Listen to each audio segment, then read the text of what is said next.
Tonight's GOP debate is not only the first time we have seen these candidates since the terrorist attacks in Paris, it is also the first time since ISIS-inspired killers executed the deadliest attack on U.S. soil since September 11th, 2001. They killed 14 and injured more than 20 others in San Bernardino. The latest Gallup poll shows terrorism is now the top concern among Americans for the first time since the bombings in Madrid and London back in 2004 and 2005. And now the candidates are vying to be our next commander-in-chief are going to have to answer some tough questions, both on keeping America safe and on how they'll take on this terror group. Joining us now, Katie Pavlich, a townhall.com news editor and a Fox News contributor. Also, Guy Benson, also a Fox News contributor and co-author of the book, End of Discussion. Great to see you both. So, Katie, let me start with you. The political beneficiaries of terror becoming front and center in the voters' minds are who among the GOP field? Well, polling shows that Donald Trump is actually out in front when it comes to who they think in the GOP primary race can handle ISIS, because he's very blunt with taking on the situation, right, just as he is with other topics. But when it comes to substance, I think that Marco Rubio really comes out on top here, because for months he's been very consistent in talking about the ISIS threat and foreign policy as a whole in a way that is deep, that is substantive. Let's not forget that he serves on the Senate Intelligence Committee. He has access to intelligence reports that maybe the general public doesn't know about. He knows what's going on, and he's actually offered a pretty significant plan to defeat ISIS that requires maybe boots on the ground. He's been very honest with the American people about what the threat is and how he's going to address it. This is one area, Guy, where Rubio and Cruz are likely to go at it tonight, because Rubio has been hitting Cruz relentlessly on the fact that Cruz wanted to see that NSA surveillance program revealed by Edward Snowden repealed, and it was. And our government has lost those abilities now, thanks in part to a vote by Senator Ted Cruz. Yep, that's a policy difference between Cruz and Rubio. They've been going at each other through proxies in the media, taking shots at each other during interviews. Now they will confront one another face to face. I think we'll probably see some fireworks during this debate when everyone is listening live on the radio, on the Salem Radio Network, while watching your show, of course, Megan.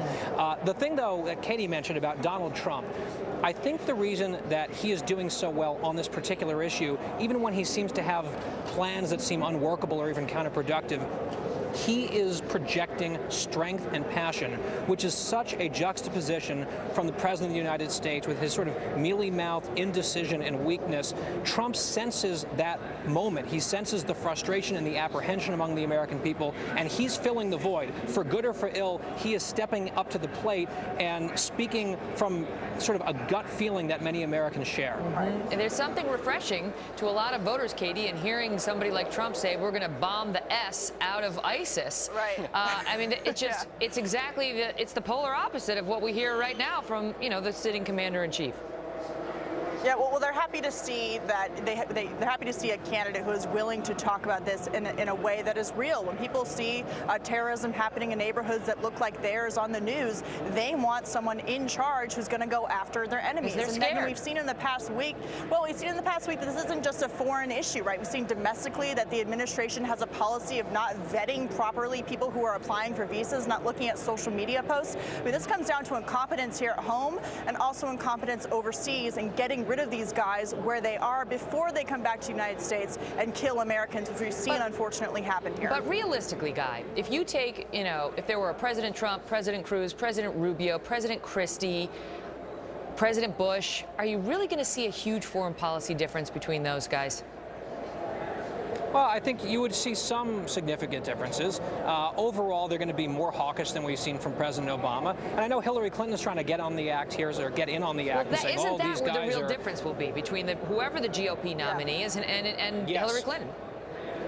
Absolutely. And Hillary Clinton is going to have to stand up in front of the American people and explain why she is the mastermind and the architect behind an absolutely, utterly failed and weak Obama foreign policy. She can take potshots left and right. This is a woman who believed that Libya, the intervention in Libya, would be the calling card of smart power and her global designs. It is an absolute failure, a disaster, and she has a record that is in many ways indefensible. That is a very clear distinction that any Republican can draw against the presumptive nominee for the Democrats. She's tied to that, Obama's foreign policy. Go ahead, Katie. I'll give you a quick last word. Well, she has, Republicans would be wise not to attack each other on foreign policy tonight. They'd be wise to keep their sights focused on the Obama administration and, of course, on Hillary Clinton. And so we will know by the end of this evening whether Republicans are wise. And we will examine that for you during our live midnight broadcast. Thank you both. You look adorable. You sort of look like a couple on top of a wedding cake standing there together. Thank you so much for being here. We're so cute. Thanks, Megan. See you soon.